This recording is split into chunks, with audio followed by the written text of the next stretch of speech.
Pernahkah kita terfikir saat memesan ojek online, lalu yang datang perempuan?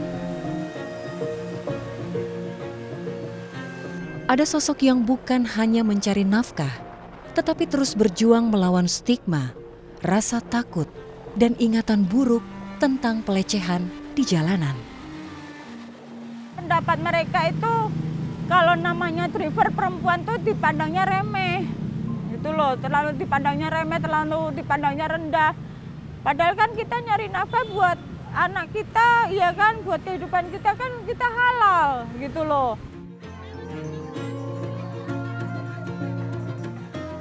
Kita saling sharing curhatan para lady-lady ojol ya tentang orderan anyep, tentang kadang-kadang rumah tangga, ya ada lagi kadang-kadang ya masalah pribadi juga seperti itu.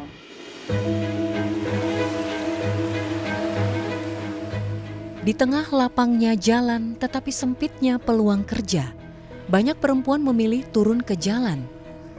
Mereka mengejar orderan sambil memeluk harapan. Satu-satunya cara bertahan demi keluarga yang mereka cintai sepenuh hati.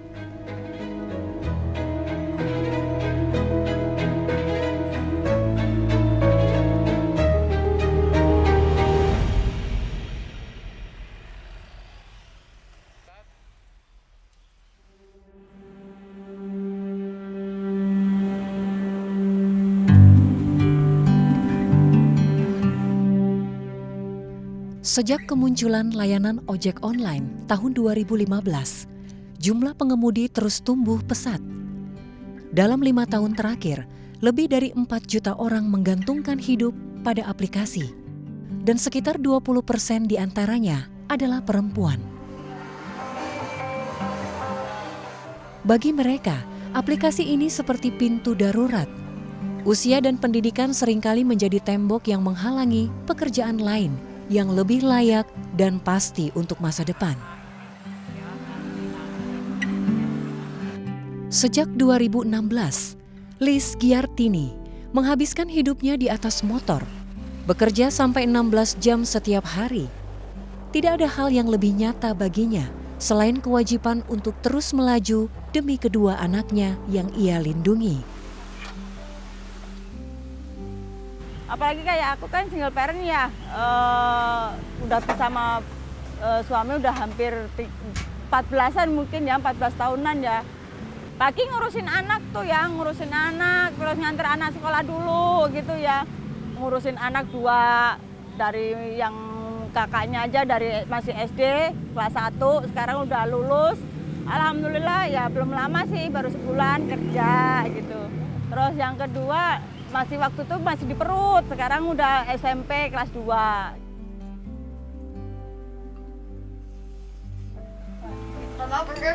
Enggak pedes ya Allah, kuahnya.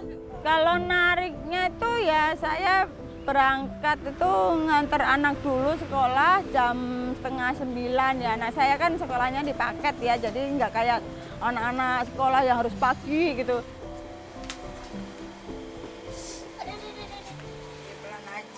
Aku paling nggak bisa kalau denger anak lapar. Kalau tunggakan sementara ini aku emang ada tunggakan setoran motor ya. Setoran motor sewa sama tunggakan kontrakan. Sehari kan 50.000, 8 hari aku tunggakannya. Terus kalau sewa kontrakan aku udah 2 bulan lebih nih, 2 bulan lebih nih.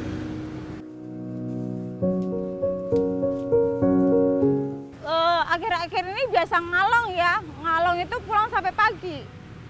Karena aku mau buat bayar setoran. Ramai bang, orderannya bang. Kalau pendapatan sehari-hari dari yang dulu sama yang sekarang itu ya Allah beda jauh banget. Bisa mungkin selisih 50%-an kali ya. Kalau sekarang tuh biasanya tuh kalau saya sih ya kadang 100 itu belum bersih ya, belum kita bensinnya, belum ininya gitu. Belum kita kalau di jalan ya beli air lah gitu kan juga ini. ya malam ketemu pagi. Kalau penghasilannya ya cukup buat bayar sewa motor sama buat makan doang. Kontrakan masih bingung lagi, gali lubang tutup lubang. Emang sih kontrakan saja sih sebulan kan 800. Listrik token, kita tiap hari bayar sendiri, ngisi sendiri. Air sebulan 25.000, bayar juga. Jadi ya semuanya sekarang mah apa-apa serba bayar.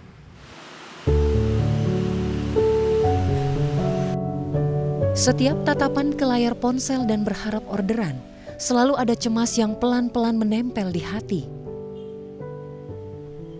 Bahkan ketika orderan datang, rasa tidak aman ikut duduk di jok belakang. Ancaman pelecehan, penolakan, cemooh, semua hadir hanya karena ia seorang perempuan. Kayak kita kalau pas lagi bawa penumpang laki-laki itu, kadang kita suka diremehin gitu loh. Sebagai perempuan gitu kita kayaknya diremehin. Kayak merinding saya kalau inget itu. Pak Robi. Kalau saya yang bawa? Saya bisa Pak. Nggak usah Pak, makasih banyak ya. Oke. Maaf ya Pak ya. Kejadiannya kan saya dipijit-pijit gitu badan saya. Bu capek ya Bu ya jadi ojol ya Bu digituin. Bang maaf, Pak maaf Pak, takut kurang sopan lah istilahnya ya, namanya kita bawa setir lagi nyetang, bawa setang gitu terus dianya mijitin gitu kan dipandang orang kan nggak bagus gitu. Maaf ya Pak ya itu kadang kalau ngomong nyakitin banget kan, kalau ngomong alah orang cuma tukang ngojek aja belagu digituin saya, pernah sampai gitu. Terus ntar kalau tak bintang 1 gimana kamu ntar kalau ke suspend gitu pernah, kamu pasti ke PM digituin. Pernah kalau driver perempuan itu pas posisinya gini, aku dapat yang arah jaraknya jauh gitu kan, terus tahu-tahu sebelum di cancel emang dia ngomong, Bu maaf ya saya nggak bisa ini pakai sama driver perempuan, saya maunya laki-laki. Emang kenapa Kak? Saya gituin. Yang penting kan nyampe Kak. Enggak, saya nggak enak kalau diboncengin sama perempuan. Batalin, ada juga. Gitu. Kalau ngadepin komentar-komentar itu makanya saya istilahnya minta tolong itu ya buat kayak customer itu ya. Kalau masalah driver itu nggak perempuan, nggak laki itu sebenarnya sama. Yang penting kan kita nyampe selamat. Ya kan? Kita kan juga ngikutin SOP kan. Assalamualaikum. Wah lagi pada ngumpul Bang. Ya nih. Rame Bang? Anyep. Ya alhamdulillah selama di sini, di setiap tongkrongan saya mereka tuh sopan sama saya. Gitu loh. Belum ada yang namanya istilahnya maaf nih. Ya kayak penumpang lain, lo kan cuma tukang ojek perempuan gitu loh. Bisa apa sih kalau ibaratnya kan begitu gitu loh. Tapi ya kadang juga kayak masalah itu sih emang tergantung kitanya bawaannya kita kalau kita ngumpul-ngumpul sama anak-anak gitu.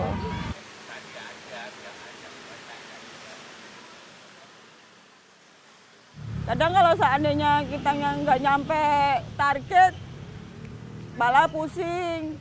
Mau nggak mau kan kita terus ya itu gali lubang, tutup lubang, cari pinjaman sana ya kalau pada pinjemin, kadang kalau nggak pinjemin kadang kita udah bingung lagi.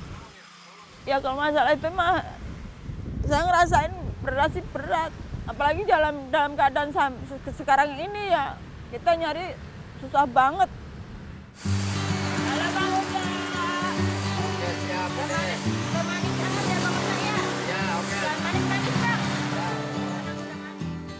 Penghasilan Lis tak pernah menyentuh Rp200.000 sehari, meski waktunya habis di jalan tanpa henti. Ketika lelah datang, ia berhenti sejenak, meletakkan penat, mengatur nafas, lalu kembali melaju demi anak-anaknya. Saya kan udah makin lama makin tua, tenaga juga kita pas-pasan. Ya pengennya sih pengen kerja kayak kerja lain. Kayak pengen jualan yang tetap kayak di rumah, kayak buka warung gitu pengen gitu loh. Tapi ya kita kebentur sama modal. Kita kan harus ada modal kalau kita buka warung ya. Ibu permisi mau pakai order Bu ya. Ini paketnya Bu. Ya, yuk. Wajah letih itu sering ia sembunyikan. Tidak semua lapisan hidup kuat ia tunjukkan pada anak-anaknya yang masih butuh keceriaan. Namun di depan Rosmini, pendiri komunitas Gayatri, ia membiarkan beban itu terlihat dan terdengar. Saya bergabung di komunitas Gayatri yang dinaungin semua para lady. Alhamdulillah kita itu seperti keluarga gitu, saling bantu-membantu, saling tolong-menolong gitu. Pokoknya kompak, solid semuanya yang dipimpin sama Bunda Ros. Kalau kita para lady, kalau kita gabung di komunitas, namanya kita lady kan rawan di jalanan gitu. Jadi kita bisa, kalau ada apa-apa bisa di backup mereka juga gitu. Jadi mereka bisa backup ke teman-teman lain gitu aja. Ya kadang juga kita kalau curhat nggak semuanya sama temen curhat ya. Kadang paling juga curhatnya japri-japrian. Apalagi sama Bunda Ros kan orangnya legowo ya. Dia tuh orangnya legowo, baik gitu kan. Ngerangkul buat semuanya, nggak pilih kasih sama anggotanya gitu. Sampai sama temen-temen kalau kita curhat gini nih, ikut sedih gitu. Tapi dia nggak kadang bisa bantu apa, ya udah ntar kita cari solusinya gitu aja. Rosmini atau yang akrab disapa Bunda Ros ini melahirkan komunitas Gayatri, tempat para perempuan ojek online saling menguatkan dan bernaung. Berlogo tulang dan mawar, Gayatri menjadi simbol kekuatan dan kelembutan dalam satu wadah. Tapi untuk masalah tahu tentang perojolan itu udah sekitar 7 tahun yang lalu. Jadi masuk aplikasi ojol itu sudah 4 tahun. Dan selama ini alhamdulillah. Ya sebagai perempuan tantangan sebagai ojol banyak ya. Terutama di jalan. Pada saat di jalan, pada saat juga bawa customer, pada saat cuaca juga. Ya alhamdulillah di aplikasi Bunda itu untuk pengangkutan masalah penumpang perempuan itu khusus ya.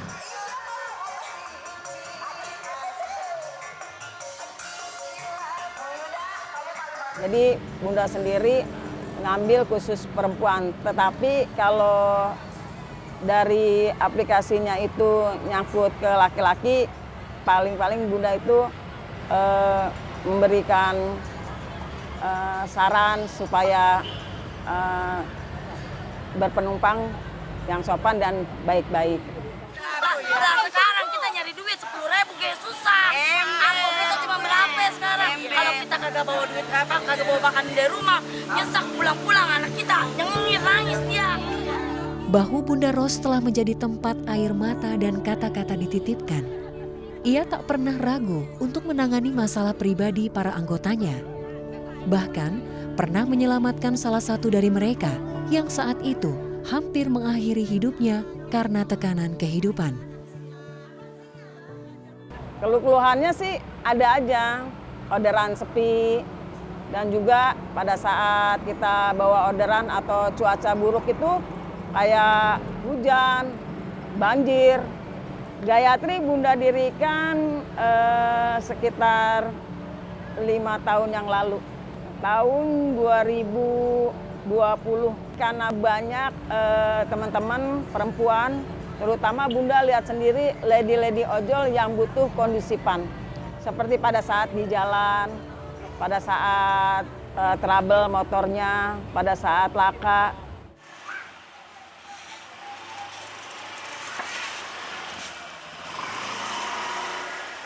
Yang diprioritaskan itu yaitu kayak pendaftaran aplikasi kita didulukan.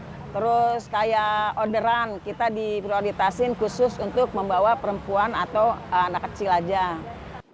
Sebelum driver itu menjadi bagian dari mitra kalian, seharusnya diusahakan awal pertama pendaftaran itu disiapkan BPJS untuk para driver. Jadi keamanan dari pertama sampai selamanya itu dijamin aplikator.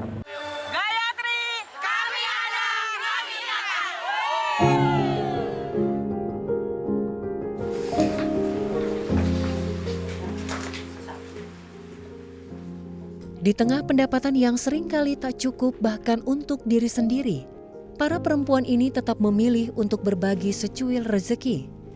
Setiap Jumat, mereka mengadakan kegiatan Jumat Berkah. Bukan karena berlebih, tapi karena memahami perihnya kekurangan yang selalu membayangi.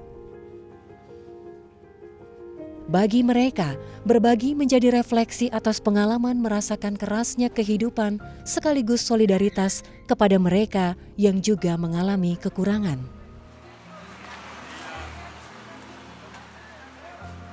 Jumat Berkah, Bunda adakan sebenarnya pengennya rutin tiap Jumat Berkah, tapi itu tergantung dari kemampuan anggota Gayatri atau kita ada semacam donatur atau enggak sumbangan dari para anggota.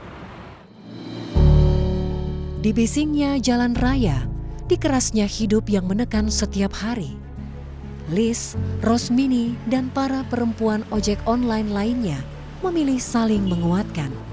Ada cinta yang harus terus hidup bagi keluarga mereka. Harapan mereka sederhana, agar komunitas ini tetap menjadi tempat saling merawat, saling menopang, agar tak ada perempuan di jalanan yang merasa ia menghadapi hidup berat seorang diri dalam gelap.